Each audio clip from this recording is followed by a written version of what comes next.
Hey everyone, and welcome back to Anime Dreams, where imagination meets the multiverse of anime. Today, we're diving into part 2 of an electrifying what-if scenario that blends the shinobi world with the powers of the Grand Line. What if Naruko, Naruto's female counterpart, consumed a mythical Zoan devil fruit? How would that reshape her destiny? What new abilities would awaken? And how would this fusion of chakra and devil fruit powers rewrite the rules of both universes? Before we launch into this high-energy crossover, a quick disclaimer. This content is created purely for entertainment and fan discussion. I do not own any of the anime clips featured. All rights belong to their respective creators and copyright holders. Now, plug in, power up, and let's unlock the next chapter of this anime fusion. Let's begin. It had been nearly a week since the Doomed and her crew departed Go Island. The trio aboard had gradually adjusted to the ship's quirks, particularly in the galley. Each crew member occupied their own cabin, and duties were fairly divided among them. Sailing, for the most part, offered a serene and peaceful routine. A strong storm had passed on the fourth day, but thanks to Shikamaru's quick strategic thinking, they navigated through it safely with minimal disturbance. According to Shikamaru, they were expected to arrive at their first destination based on the log pose, Jaya Island, within the week. He warned, however, that Jaya was known as a notorious haven for pirates and advised caution. At the moment, Captain Naruko was observing something unusual in the sky. "Hey, everyone, check that out," she called. Shikamaru, who had been idly leaning against the railing, walked over to the helm and raised a hand to shield his eyes from the sun. He tried to follow her line of sight. "What are you seeing, Naruko?" "It's some kind of strange bird. It's wearing a hat. And carrying a bag?" Naruko tilted her head, clearly puzzled. Shikamaru squinted but could hardly make out the creature's details. "That's the news coup, Naruko." "The what?" "News coup. They're trained birds used to deliver newspapers. Don't they have these in Konoha?" Naruko shrugged. "Not that I've seen." Without hesitation, she cupped her hands and called out loudly, "Hey, newspaper bird. Over here."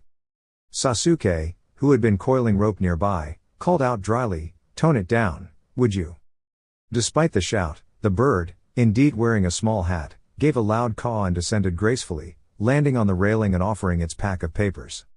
While Naruko remained entranced by the bird's unique appearance, Shikamaru casually approached and retrieved one newspaper. The bird, having completed its task, took off again into the open sky. Naruko remained focused on the bird's departure, while Shikamaru returned to his relaxed pose, unfolding the paper with a bored expression. "Anything worth noting?" Sasuke asked. "Give me a moment." Shikamaru scanned the front page. His normally disinterested gaze sharpened just slightly. "What's up?" Naruko asked. "One of the warlords has been dismissed." That caught Naruko's attention immediately. She moved closer. "What? One of the warlords of the sea? You know, the pirates affiliated with the government?" "I know what the warlords are. What happened?" Shikamaru nodded toward the paper. According to this, the warlord Crocodile was responsible for inciting a major conflict in the kingdom of Alabasta. The report lists a number of offenses. "A conflict? Why?" Naruko asked curiously. "He apparently planned to seize control from the royal family." "Where is Crocodile now?" Sasuke asked. "Likely on her way to Impel Down," Naruko speculated. "You're right," Shikamaru confirmed. "She's been sentenced to Impel Down and is no longer considered a warlord." "Any details on how they managed to capture someone like that?" Naruko asked. "Not many specifics here. Just says a Marine officer named Smoker apprehended her. His actions earned him a promotion to Commodore." Sasuke raised an eyebrow. "That's no small feat." "I heard Crocodile had powers from a Logia-type devil fruit," he added. "Really?" Naruko's eyes widened. "What kind?" "No idea." "There's more," Shikamaru said, turning the page. "Some newly updated bounties. Quite a few rookies are making waves." "Oh? Take a look, Zoro Rorinoa from the East Blue. First bounty, 60 million pelli." Sasuke nodded. "Impressive for a newcomer, especially one from the East Blue." "Here's another one. Monkey D. Luffy. Also from the East Blue. Her bounty just rose from 30 to 100 million. Captain of the Straw Hat Pirates." 100 million? That's astonishing. What could a rookie have done to warrant that?" Naruko asked. "Doesn't say," Shikamaru replied, narrowing his eyes. But the straw hats caused an uproar in Alabasta around the same time Crocodile was arrested. Seems like something's being kept quiet on purpose, Naruko mused. Sasuke nodded. Wouldn't be surprised. The government often downplays certain events to control public perception. Naruko shrugged. Well, good for them. They'll be popular targets now, Shikamaru noted. Bounty hunters will be chasing them relentlessly. Still, bounties are cool, Naruko grinned. They're like bragging rights, aren't they? Honestly, Naruko, Sasuke muttered, you're unbelievable. And yet you're the one following me around, Naruko replied, smirking. Sasuke paused, shook his head, and turned back to his work.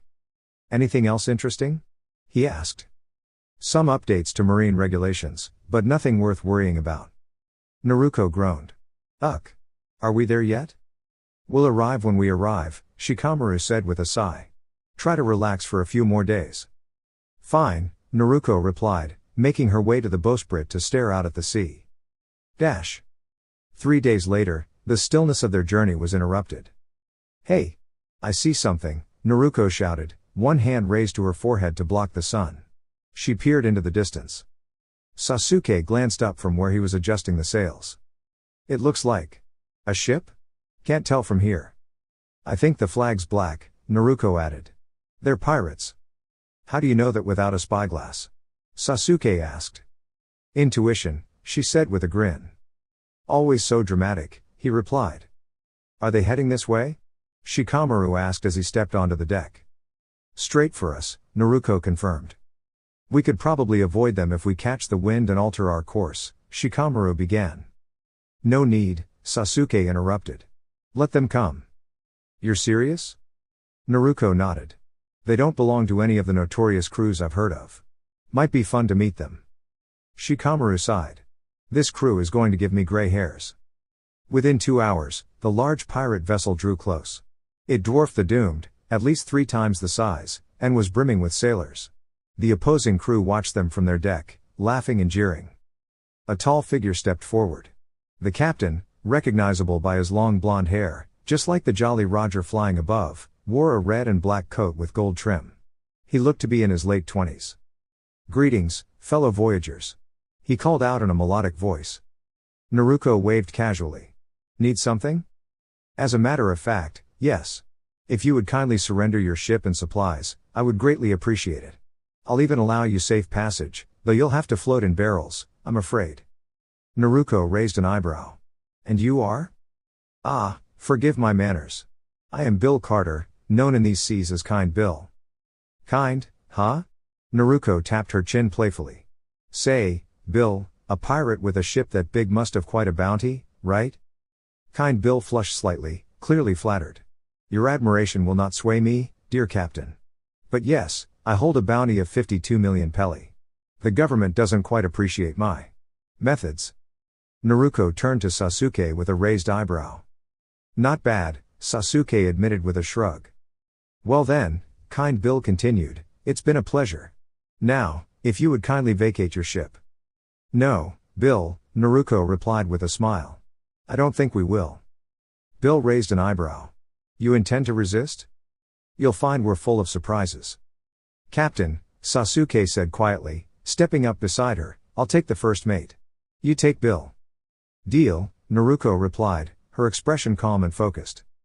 Shikamaru groaned, pinching the bridge of his nose. Troublesome. Absolutely troublesome. The crews prepared to engage, but what followed next would be a test of more than strength. It would be a test of will, of teamwork, and of the quiet confidence that defines true leadership. Naruko and Sasuke leapt with precision, clearing the gap between their ships effortlessly. Landing lightly on the enemy's railing, they immediately propelled themselves to the center of the deck, drawing attention from the crew in an instant. To their credit, the pirates recovered swiftly from the surprise. They surrounded the pair, and their captain, a tall man known as Kind Bill, stepped forward with authority. You really plan to challenge me here? Surrounded by my entire crew? Bill asked with a confident smirk. That's bold. But unwise. You can't possibly face all of us. I'm not planning to, Naruko replied calmly, gesturing toward Sasuke with her thumb. He'll handle your crew. I'm just here for you. You'd better be worth the effort. Foolish confidence, Bill declared dramatically. You've chosen the hard path. And you think you're the one to stop me? Naruko responded, raising an eyebrow. Let's see what you've got. With a wave of his arms, Bill's hair began to stir unnaturally, growing and twisting into intricate shapes around him. I've eaten the Nobi Nobi no Mi, he proclaimed. My body can stretch and morph freely, witness the power of my hair. I'll leave the eccentric captain to you, Sasuke said dryly, unsheathing his blade with smooth precision. He stepped calmly toward the rest of the pirates, ready to face them head on. All right then. Who's first? As Sasuke began his duel with the rest of the crew, Naruko kept her focus on Bill. His hair had formed an elaborate, armor-like shell around his body, and sharp strands extended outward, forming what resembled a blade. Nobi Nobi armor. Nobi Nobi blade. Bill announced, striking a pose as his transformation completed. Before we start, he said grandly, what is your name, stranger? Naruko Uzumaki, she answered confidently. Mind if I ask, does your ability let you stretch anything besides hair? Like your arms? Nose hair? I imagine that's a bit awkward. Bill scowled, visibly irritated by her flippant tone. Enough talk. Prepare yourself. With that, he lunged forward, swinging his hair blade. Naruko barely avoided the strike, realizing too late that she had underestimated his speed. Her outfit was now marked with a sharp cut.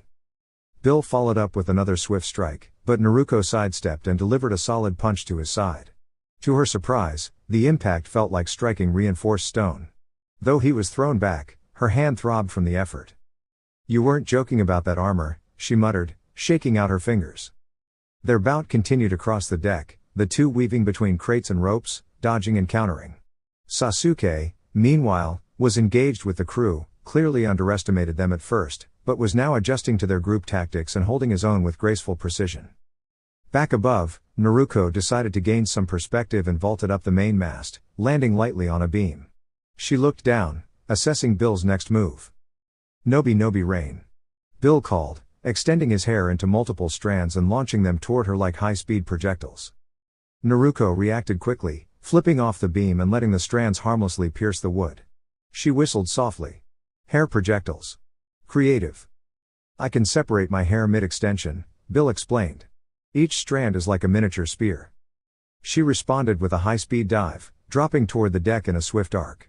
Her foot crashed into the wood where Bill had just been, splitting the timber beneath her. She stood, brushing off the dust. Let's wrap this up, she said with narrowed eyes. She lunged forward, catching Bill off guard. Her grip closed around the hilt of his hair blade, wrenching it free from his grasp. He retaliated with a punch to her chin. It stung, but it was manageable. Naruko shrugged it off. Nobi Nobi claws, Bill declared as his nails lengthened into sharp points. Naruko ducked, countering with a spinning kick that sent him stumbling. Though his armor absorbed the impact, it gave her enough space to assess his techniques and plan her counteroffensive. She rushed in with renewed focus, dodging his claws and striking with disciplined precision. Give up, Bill yelled after taking another strike to the midsection. You can't break my defenses. Naruko didn't reply. She seized his wrist and twisted, attempting a controlled hold. Bill countered with a slick turn, slipping free. At close range, he thrust his clawed fingers toward her. Naruko couldn't avoid the hit entirely, and the force knocked her backward across the deck. She landed hard and paused, her hand instinctively clutching her side. But after a moment, she rose, calm, steady, and untouched by visible wounds. Her eyes sparkled with an inner energy. That was impressive, she admitted, stretching her shoulders. You've got grit. But now, it's my turn. Her features shifted slightly, her irises glowed a crimson red, and faint red energy radiated from her frame. Her nails sharpened into delicate, claw-like extensions, and the marks on her face deepened as if glowing. You're transforming, Bill whispered, visibly unnerved. Naruko didn't answer. She disappeared in a blur and reappeared behind him, swiping with her enhanced claws. Bill ducked, rolling forward just in time to avoid the blow. They clashed again, Naruko clearly faster, slicing through Bill's hair weapons with ease. She deflected a punch and countered with a blow that knocked the wind from his lungs. Still, he recovered quickly. Nobi Nobi rain, he shouted once more. The hair projectiles flew again, and this time a few struck her shoulder. Naruko brushed them off, and the minor damage faded almost instantly. With precision and agility, she closed the distance, grabbing Bill's wrist with one hand and striking with the other. Her claws tore through his armor, leaving deep marks across his chest. In response, Bill tried to retaliate, his nails digging into her shoulder, but Naruko swiped across his face, forcing him to release her and stumble back in pain. "My face," he cried, falling to the deck. His once stylish hair shortened, and the claws retracted. "Now you look like a proper pirate captain," Naruko said, flexing her arm to test the healing of her shoulder. Down the deck, Sasuke continued dueling with a lone swordsman, his skills clearly put to the test. Naruko recognized the intensity of their match but chose not to interfere. Instead, she retrieved some rope and approached the disoriented Bill. "Oh, relax," she said as she tied him up. "You'll be fine. We'll make sure someone takes a look at you during the journey." "Wah? What do you mean?" Bill asked, confused. "You're coming with us," Naruko said with a small grin. "It's time you found a better use for your talents. You've got a bounty, don't you? We're handing you over to the Marines." Naruko ignored Bill's increasingly desperate attempts to plead and bargain, focusing instead on scanning her ship below for any sign of her navigator. She spotted Shikamaru on the deck of the Doomed, comfortably seated atop a large, unconscious pirate, idly spinning a decorative sword, clearly not his own, in one hand. He caught her gaze and gave a casual wave. Naruko couldn't spot the other pirate, but assumed the situation had been handled. A cry of discomfort drew her attention, and she looked just in time to see Sasuke finishing his duel. He calmly slid his sword back into its sheath while his opponent crumpled onto the deck, clearly unable to continue. Naruko stepped up beside her slightly winded first mate. "I didn't seriously hurt anyone," Sasuke cut in quickly. Naruko nodded in satisfaction. "Good. We're delivering them to the Marines, so let's get them secured." At her request, Shikamaru climbed up to help and gave an impressed whistle at the aftermath. The group got to work, securing the subdued pirate crew with ropes. "How was the swordsman?" Naruko asked Sasuke while they worked. "Better than I expected. I figured he'd be as clumsy as the rest, but he had genuine skill. I could predict his movements, but he was still challenging." Naruko ran a hand through her hair. "You could read his moves?" Sasuke gave a slight shake of her head. "I'll explain later." "Did you get hurt?" "Some scrapes and bruises, but nothing I can't handle." "How about the captain?" "Stronger than I thought.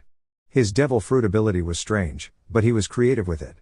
Got me a few times," Naruko said with a wince, feeling a sting in her shoulder. "You probably would have had an easier time with him, what with your sword skills." Sasuke gave a light shrug. "I think things turned out fine." "Yeah," Naruko agreed. Uneventful fights were dull anyway. Once the crew was tied up, they searched the pirate ship for valuables. They found barrels of rum, crates of supplies, a trunk full of money, and some crates filled with books and maps. It seemed their captives hadn't made off with much before their luck ran out. Everything useful was transferred to the Doomed. They left a few of the less injured pirates to steer the vessel under strict watch, after firmly ensuring they wouldn't dare attempt anything foolish. Bill, the swordsman, and the bulk of the crew remained bound and monitored. Basic medical attention was given to those in need. "Jaya should be a few hours out," Shikamaru noted. "There's a marine post on the far side of the island, even though the main town, Mock Town, is known for attracting pirates. It'll take a little longer to get there."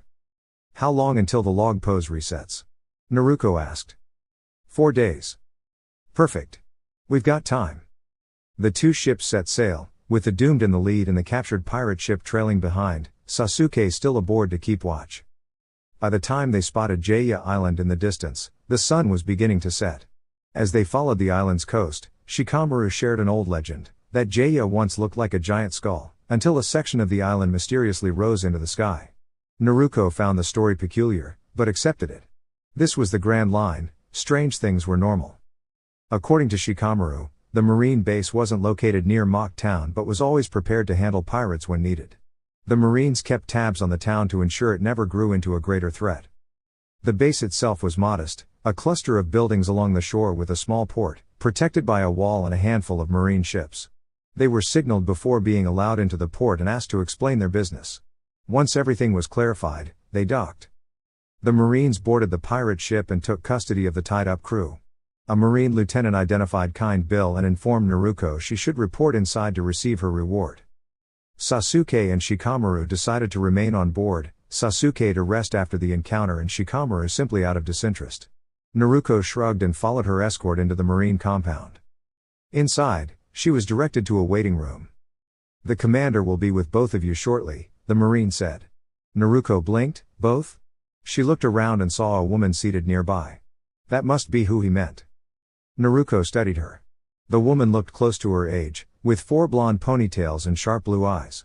She wore a sleek, black kimono with slits at the sides, a pale scarf draped over her neck and shoulders, and a red sash around her waist. She also had black fingerless gloves and what appeared to be a large piece of metal strapped to her back. When she noticed Naruko staring, the woman turned and frowned. "What?" she asked tersely. Naruko snapped out of her thoughts and gave her a cheerful smile, casually moving to sit beside her. She stiffened, clearly uncomfortable with the closeness, but Naruko didn't take the hint. "Oh, nothing. I was just curious about that," she said, pointing at the metallic item. "It's my weapon," the woman replied, offering no further explanation. "Are you a bounty hunter?" Naruko pressed on. "Sometimes. I don't like pirates. I like getting ambushed even less." "You must be strong," Naruko noted. "Is there a point to this?" the woman asked, narrowing her eyes. "Join my crew." That clearly caught her off guard. She stared, silent for a moment, then scowled. "I'm not interested in being part of a pirate crew." Naruko chuckled. "Yeah, hey, I'm not a pirate. Would I be standing in a marine base if I was?" The blonde blinked, briefly embarrassed. "I'm not joining anyone," she said curtly. "Still haven't told me your name," Naruko said. "I'm aware." "Well, mine's Naruko Uzumaki." With a sigh, the woman finally replied, "Tamari Sabaku." "Nice to meet you, Tamari." She offered no reply, focusing instead on the wall ahead. "Where are you from?" "Sandy Island." "Ah, Alabasta?" "Yes." Before the conversation could continue, a man entered. He looked to be in his 50s, dressed in a crisp suit beneath a marine cloak, carrying 2 briefcases. "I'm Commander Greyhan. I'll be issuing your rewards." Both Naruko and Tamari stood. For the capture of Kind Bill Carter, 52 million pelli. For his ship and crew, an additional 30 million. "Here you go." He handed Naruko a case, then pulled out a form. "State your name and ship." "Naruko Uzumaki, of the Doomed." Without comment, Greyhan wrote it down and turned to Tamari. "For the capture of Sweetokara, Main Alerto, and Jimmy Cranberry, total reward, 45 million pelli. Here's your case." Tamari accepted it silently. "Name?" "Tamari Sabaku. I have no ship to declare." "Understood. Miss Sabaku will be escorted out. Miss Uzumaki, you'll be shown back to your vessel. Thank you both for your service. The Marines appreciate your continued cooperation." With that, he left. 2 Marines arrived, prepared to escort them. Tamari nodded and followed one. As she walked away, Naruko called after her. "Hey, Tamari." She stopped, glancing over her shoulder. "We can give you a ride, if you need one." "No, thanks." She turned and was gone. Naruko scratched the back of her head and sighed. Her marine escort offered a sympathetic smile, and Naruko gave a sheepish grin. "I'm usually a lot smoother than that." The marine chuckled but said nothing. Back at the dock, Naruko boarded the Doomed. Shikamaru was napping near the mast. "Did you get the reward?" "Yep. Plus a bonus for the ship and the crew." "No complications?" "None. Though, I met someone interesting." "Oh?" "Yeah. A girl from Alabasta. Took out 3 bounties on her own." Shikamaru raised an eyebrow. "Let me guess. Now you're distracted." Naruko frowned. "I'm not." He gave her a look. She huffed. "Okay, maybe a little. She seems strong. And kind of lost." "Lost? You could tell that in one meeting?" Naruko crossed her arms. "Forget it. Let's just get moving." Shikamaru shook his head, amused by his captain's eccentricity.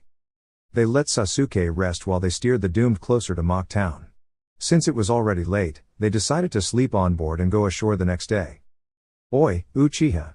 Stop playing around and come out here. Let's go grab something to drink." There was no immediate response, but Sasuke eventually stepped out from the ship's interior. The trio set out, making their way toward the town. With practiced ease, they avoided wandering groups of pirates, whether cheerful or just loud, and arrived at a bar that looked more respectable than the others around. Finding a quiet table, they ordered some refreshments and light food.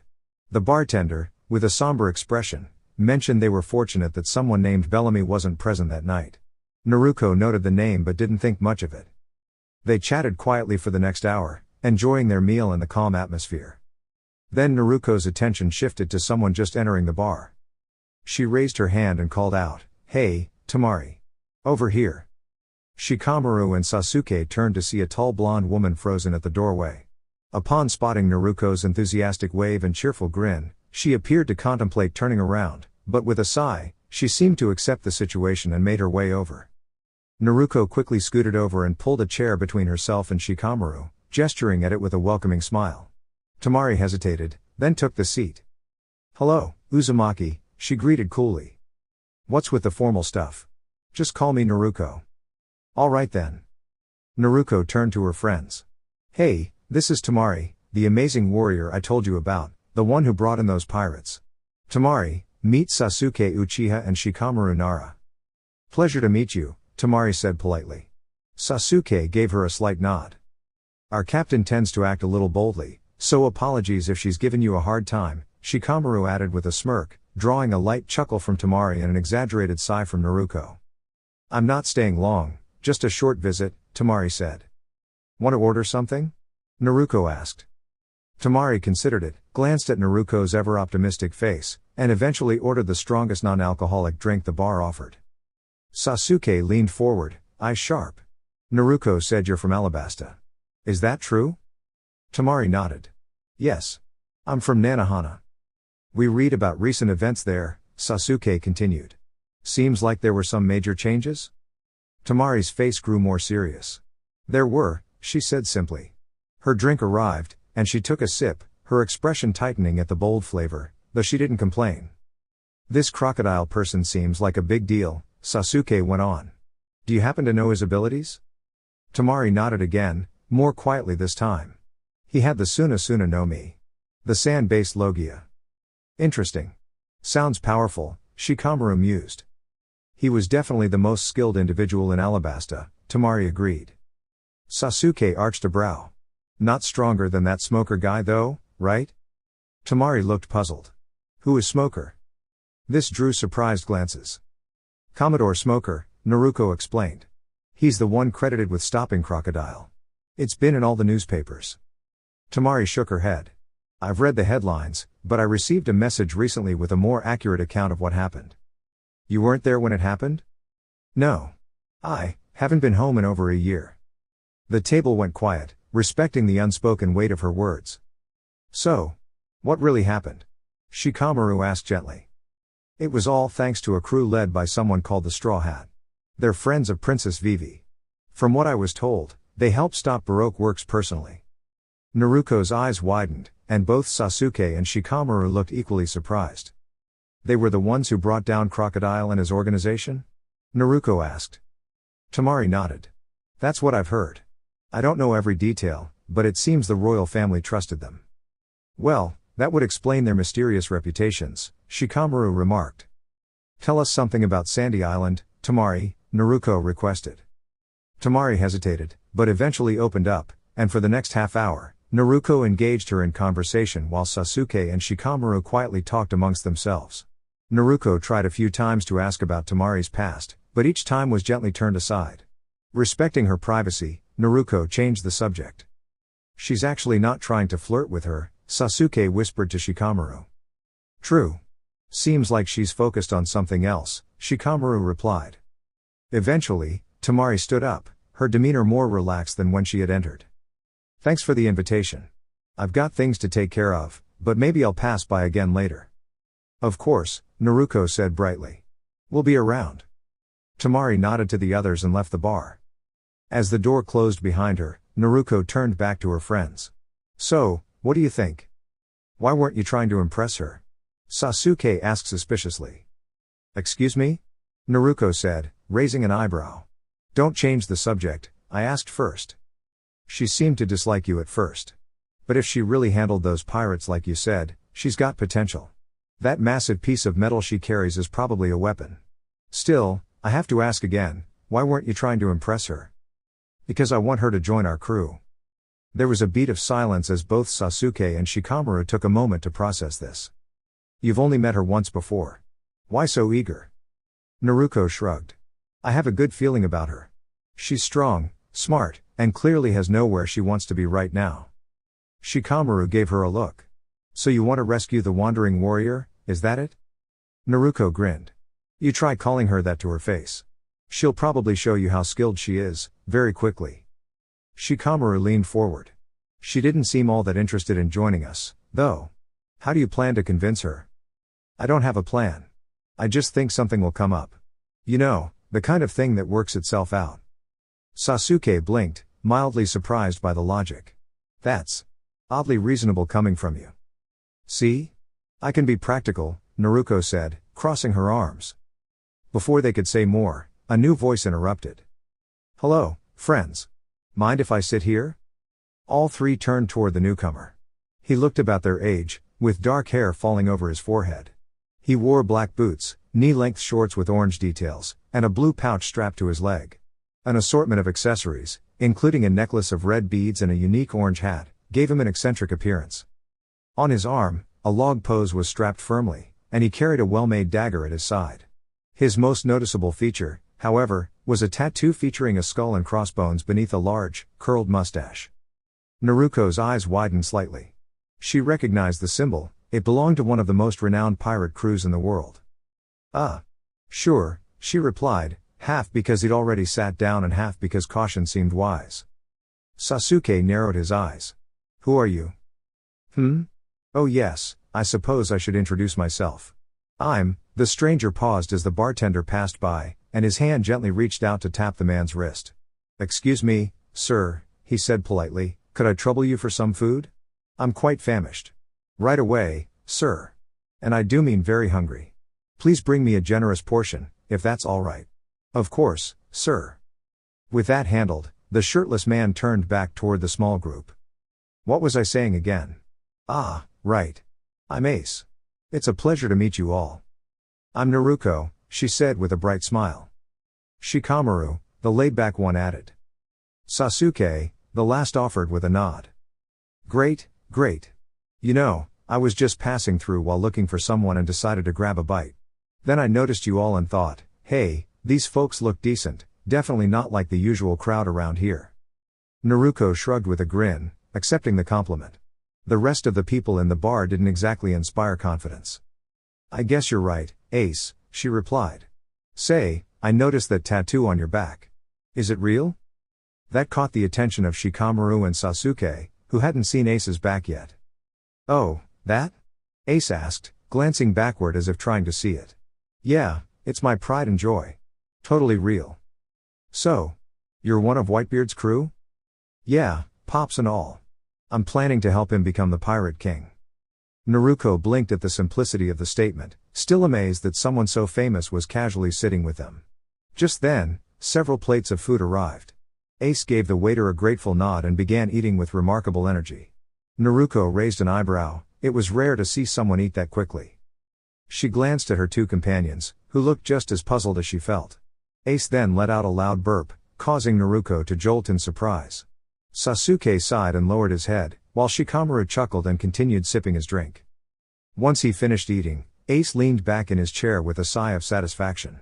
Now that hit the spot. Although, I could go for even more. Naruko chuckled. Even she, with her famously healthy appetite, thought Ace might never be full. So, Ace, tell me, she asked, what brings a Whitebeard pirate this far across the Grand Line? Ace's cheerful expression turned more serious as he crossed his arms. I'm looking for someone, he said quietly. If anyone around here might have seen him, it'd be folks like you. Naruko thought to explain they'd only just arrived, but chose not to. His name is Marshall D. Teach. Though, he goes by Blackbeard now. Sound familiar? Naruko racked her brain but came up with nothing. Her two crewmates shook their heads as well. Nope, sorry, she said. Ace's serious demeanor softened again as he laughed heartily, scratching the back of his head. No worries. I got a tip he was nearby, but it's fine if you haven't seen him. By the way, what are you all drinking? Mind if I try some? They ordered a glass for Ace, and soon the four of them were laughing and toasting together. Ace's carefree nature made it easy to like him, despite his quirks. Naruko even ordered her own meal after watching Ace devour his. As she glanced away for a moment, Ace sneakily took a piece of her chicken and gobbled it down. "Hey! That was mine," Naruko cried. Ace smirked. "Any unguarded food becomes fair game, my friend." "Oh yeah?" Naruko grinned and grabbed a loaf of bread from his plate, stuffing it into her mouth with exaggerated effort. It was tough, but she managed it and gave him a satisfied look. For a moment Ace looked shocked. Then burst into hearty laughter. "You learn fast, Naruko. I respect that." Ace leaned forward on the table. "Now, what I wanted to." He suddenly stopped mid-sentence, eyes fluttering shut. His body slumped forward onto his plate, making Naruko sit up straight in alarm. Is he okay?" she asked. "Could he be unconscious?" Sasuke added. "Maybe someone tampered with the food," Shikamaru mused. "He is a high-profile pirate." Just then, Ace popped back up, wide awake and wiping his face like nothing had happened. "Sorry about that. Where were we?" Naruko stared. "What was that? You just collapsed." Ace grinned. "Oh, I'm narcoleptic. I randomly fall asleep, it's a medical condition. But I've learned to live with it." "That must be tough." "It has its moments," he shrugged. Another round of drinks arrived, and the group returned to their cheerful banter. Later, Naruko spotted Temari entering the bar. She waved. "Hey, Temari." Temari approached their table, but when her eyes landed on Ace, she froze. After a long pause, her gaze sharpened, and she marched over with purpose. "Fire Fist Ace," she declared. "Portgas D Ace. You are being sought by the world government for your involvement in serious crimes. I ask you to come peacefully." Naruko's jaw dropped. This was the Fire Fist Ace? The 2nd Division commander of the Whitebeard Pirates? Sasuke and Shikamaru exchanged glances, clearly processing this revelation as well. Ace looked genuinely confused. "Sorry, have we met?" "No," Temari replied sternly. "But that doesn't matter. Will you surrender?" Ace scratched his cheek. I don't think so. You're a bounty hunter then?" Temari said nothing. She drew her massive fan and held it firmly. "You're resisting, then?" Ace shrugged. "All right. If we're going to have a match, let's take it outside, shall we?" He led the way out of the town, with Naruko, her team, and a few curious spectators following at a safe distance. They soon reached an open field near the forest. "Have I done something to upset you?" Ace asked casually. "My name is Temari Sabaku. I will see justice done." Her voice was firm. "Very well. Let's see what you've got," Ace replied cheerfully. With a determined cry, Temari charged. Naruko had to admit, Temari was quick. She swung her fan with great strength, and Ace danced backward to dodge. As they exchanged moves, it became clear that both were skilled fighters. Temari soon opened her fan, revealing its true form. "A fan?" Ace blinked. "That's unexpected." "1 star, wind style, scythe," she declared, swinging the fan and sending a slicing wind across the field. Ace dodged to the side just in time. "Whoa, that's impressive." "Don't take me lightly," Temari shouted. She launched several wind attacks in succession. Ace barely avoided them, spinning and shifting his footing with agility. Temari closed the distance and swung again. Ace blocked, and they continued their graceful exchange of moves. Temari pressed forward, but just as Ace went to counter, he stopped. His eyes shut mid-stride, and he tipped over with a soft snore, completely asleep. Temari paused, fan raised in defense. She blinked, confused. "He's narcoleptic," Naruko explained. "It happens randomly." Temari's face flushed with frustration. She stomped over and tapped Ace's shoulder firmly. "Wake up. This isn't over yet." Ace opened his eyes groggily. "Oh right. We were having a match. My bad." "Back on your feet," she insisted. "I said I'm sorry," Ace laughed, rubbing the back of his head. As soon as she was up, Temari unfurled her fan once again. This time, she revealed a second purple marking. 2 star. She spun gracefully, bringing the fan down in a wide arc. Wind style, crescent blade. A much larger wind-based attack shot toward Ace, who focused solely on dodging. Temari unleashed one gust after another, but Ace continued to evade, slipping past each with precise, last-second movements. "Why won't you Fight me? Tamari exclaimed, her voice filled with rising frustration as she kept up her relentless offense. I am fighting you, Ace replied calmly. Don't mock me, she snapped, suddenly closing the distance between them and swinging her fan in a wide arc.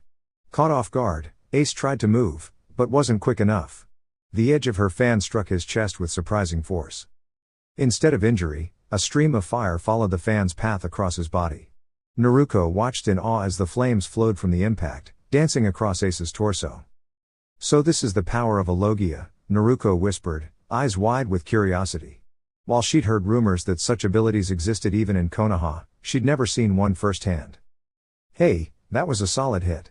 Well done, Ace said, offering Tamari a small nod of respect as the flame wound healed instantly. But that won't change much. You knew about the Mera Mera no Mi before this, didn't you? Be quiet, Tamari shouted, retreating a few steps and unfolding her fan to reveal a third mark. 3-star. Wind style, great breakthrough. This time, instead of a blade, a powerful storm burst forward, a sweeping cyclone of cutting air. Ace stood still, bracing himself as the powerful gusts pushed him backward, the energy surrounding him flaring with heat. Where the winds met his form, bursts of fire replaced the damage that would have been done. When the wind settled, Ace was standing unharmed. Tamari didn't back down. She lunged again, swinging her fan and impacting his right shoulder, which began to reform almost instantly, wreathed in flame. Take me seriously, she demanded. Stop treating this like a game. Ace leapt backward to avoid the next hit, his form once again whole. Meanwhile, Tamari was breathing heavily, her body trembling from the effort. Reaching up to the back of his head, Ace scratched beneath his hat. But if I do, he said quietly, you'll be hurt. His tone wasn't threatening, it was matter of fact. Rather than feel discouraged, Tamari's glare intensified. Fight me with the respect you'd give the 2nd Division commander of the Whitebeard Pirates. Ace's eyes narrowed.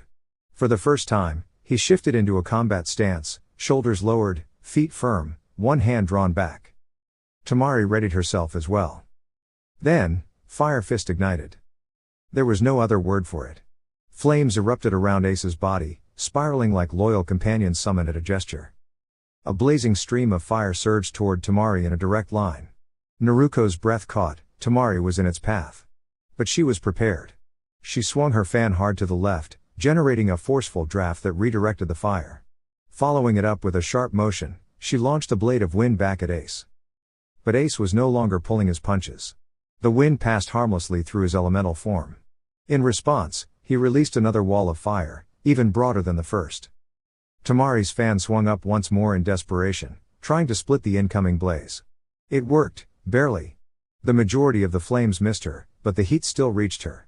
She collapsed to the ground, scorched and exhausted, her legs folded beneath her. Singed and shaking, her fan slipped from her hands. Her body was marked with burns, and her arms trembled with the effort of simply remaining upright. Soot darkened her face, with 2 clean streaks tracing the path of tears. Ace calmly approached her, his flames dimming. You've won, Tamari rasped, her voice barely audible. End it. Ace hesitated, his expression troubled. I don't have to, he said gently. You've already won, Tamari cried, though the effort left her coughing and breathless. She lowered her gaze, staring at her hands. Just end it. Ace stood still, his expression unreadable. Then, slowly, he raised his arm, flames coiling around his hand once again. Fire Fist, he intoned, launching another brilliant surge of flame. Naruko had seen enough. Red energy flared around her as she vanished from sight. A heartbeat later, she appeared in front of Tamari, arms crossed to shield her. The fire hit, but it never reached Tamari. Naruko's chakra cloak shimmered, tails of red energy swishing protectively behind her as she absorbed the brunt of the attack. Sasuke and Shikamaru shielded their eyes from the blaze. When the flames faded, they saw Naruko standing, her form glowing with protective chakra. Though her hands and shoulders were marked by the blast, the wounds were already fading, healing before their eyes. Enough, she said firmly, her voice deeper, steadier than usual. Ace showed no fear. She asked me to finish the fight. It's over now, Naruko responded.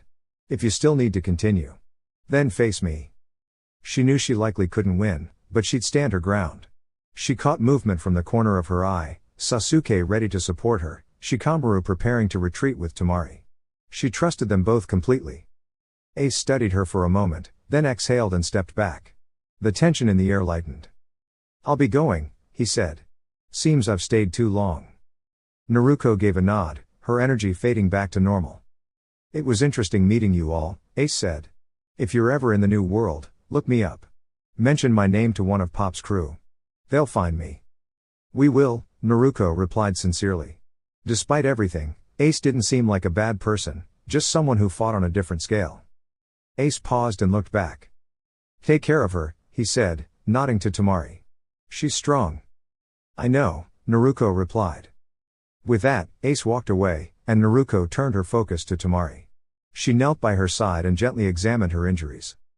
Temari was still conscious. When Naruko touched her chin, their eyes met, barely. "You should have. Let him finish it," Temari whispered. Naruko pressed a finger gently to her lips.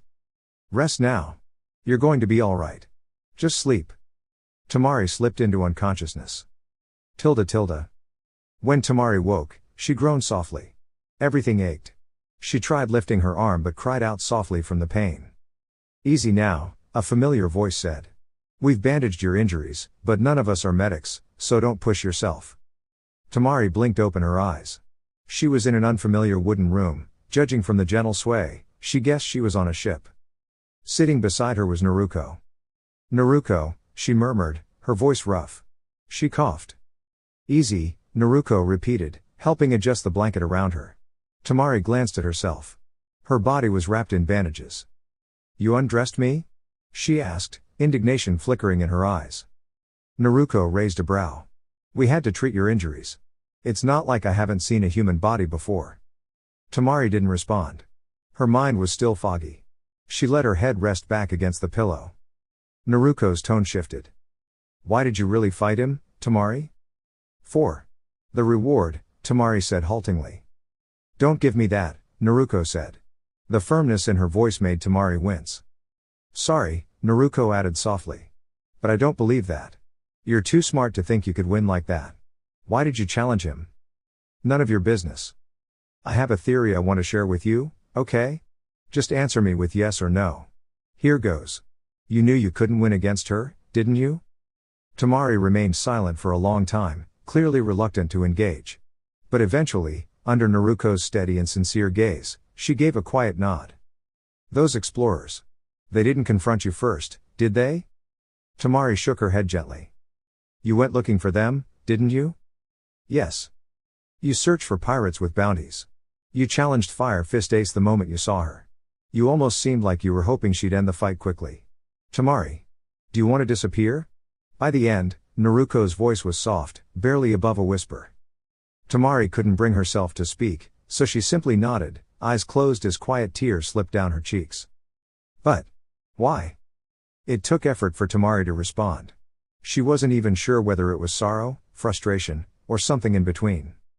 "And why does it matter to you?" she cried, her voice trembling but defiant. "We've only just met. You don't know me, so don't act like you understand. Just leave me alone." Naruko frowned gently, obviously concerned. Temari's burst of frustration faded just as suddenly as it had appeared. "What happened, Temari?" It was a layered question, one that could have meant many things. But somehow, Temari understood exactly what Naruko meant. Still, why should she answer? They had only known each other a couple of days. She owed Naruko nothing. Or did she? Naruko had stepped in and helped her, even when Temari had lost sight of herself. Even when she didn't think she deserved help, Naruko had been there. "I had 2 younger siblings," she began softly. "Had?" Naruko prompted, her tone gentle and encouraging. "We lived in Alabasta, in a quiet village in the north. I was the eldest, so I looked after both of them." "Your parents?" Temari gave a small shake of her head and continued without addressing the question. 5 years ago, a powerful figure came to our village. His name was Crocodile. And he took my youngest sibling, Gaara." Her voice faltered as she recalled the memory. Gaara had eaten a devil fruit, the Akuma Akuma no Mi model, Ichibi. It gave him control over sand. She noticed Naruko tense slightly but didn't stop. He was too young to understand what was happening. He couldn't control his abilities yet. And Crocodile. He just took him. No one believed me. Crocodile was seen as a hero. Temari paused, frustrated by her limited movement. To her surprise, Naruko reached over and gently dabbed a small cloth at her cheeks, helping wipe her tears with great care. My other sibling, Kankuro, was lost in a sandstorm 2 years ago. He was part of the rebellion. Do you think Crocodile had something to do with that? Tamari shook her head faintly. I don't know. The desert isn't kind to anyone. But it's possible. So what did you do next? Tamari gave a quiet, humorless laugh. What could I do? My family was gone. My friends were gone. I trained, tried to become strong enough to confront Crocodile myself. But then Straw had arrived. Yes. Then she showed up. She exposed Crocodile's schemes and brought her to justice. So now, I don't even have that purpose left. I have no reason to move forward. Nothing to hold on to, nothing to return to. Having said it aloud, she felt lighter somehow, exhausted, but as though a burden had shifted. So that's why you've been challenging strong opponents. Hoping to find someone strong enough to defeat you. And I stopped you. Naruko fell quiet, and so did Tamari. There wasn't anything left to say. Once she healed, Naruko would let her go, and she'd be back to wandering aimlessly. Then let me give you a reason. Tamari blinked. What? If you need a purpose, then live for us. For me. Join my crew. You're strong, Tamari. You can help us. Help me reach my goals, and I promise that along the way, you'll find your own dreams too. Tamari sat frozen, unsure how to react. You're serious? Absolutely. But why me? I'm not as strong as you think I am. I couldn't protect anyone. I couldn't stop any of it from happening. She was crying again, more deeply this time. A confusing blend of emotions swirled inside her, grief, gratitude, doubt, and something faintly like hope. Naruko rose from her chair and sat gently beside Tamari on the bed, her arms lightly circling her shoulders in a comforting embrace. She was careful not to press too hard against the injuries. You did the best you could. You were just a child too. It wasn't your fault. None of it was. And now, you're not alone anymore. We'll be here for you. All of us will stand together. Tamari finally found the strength to wrap her arms around Naruko, holding on tightly.